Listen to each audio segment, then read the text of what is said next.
Mais remontons le temps, je vous emmène dans la province de Sénia, au sud de Barcelone.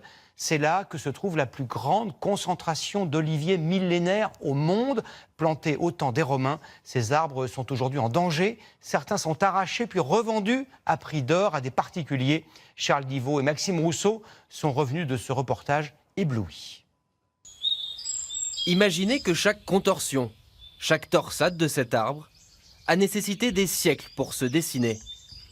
Plantés pour les plus vieux sous l'Empire romain, ces oliviers semblent comme enracinés à tout jamais.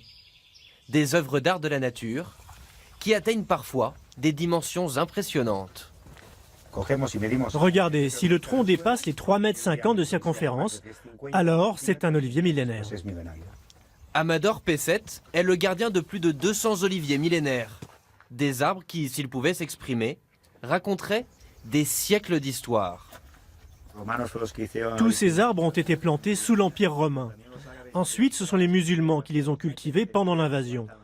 Et ils ont survécu jusqu'à aujourd'hui. Et désormais, c'est nous qui nous en occupons.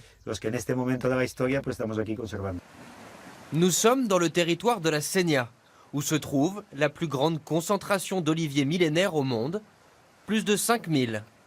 Et ici, le doyen, c'est lui. Cet arbre a presque 2000 ans. Il a été planté en 314. Grâce à plusieurs datations scientifiques, nous sommes certains à 100% que cet arbre est le plus vieil olivier au monde. Ces arbres ont pourtant bien failli disparaître, déterrés et revendus à des particuliers pour plus de 60 000 € pièce. Une pratique désormais interdite, alors beaucoup de ces oliviers ont été abandonnés, faute de valeur et de productivité. Normalement, on devrait en trouver au moins 4 dans ce champ. Carte et GPS à la main, Thérèse et Fanny jouent tous les jours aux détectives. Elles arpentent des milliers d'hectares à la recherche de ceci, un olivier envahi par les ronces et les broussailles. Celui-là, il est abandonné depuis 20 ans au moins.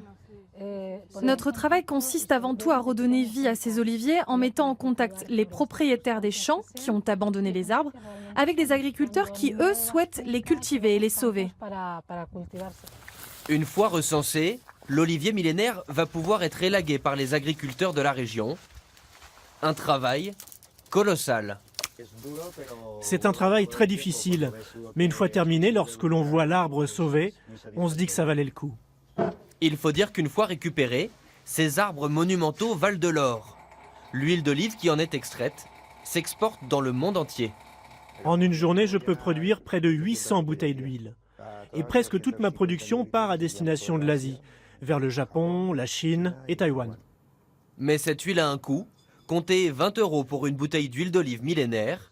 Un prix qui s'explique par la qualité, mais surtout par la rareté du produit.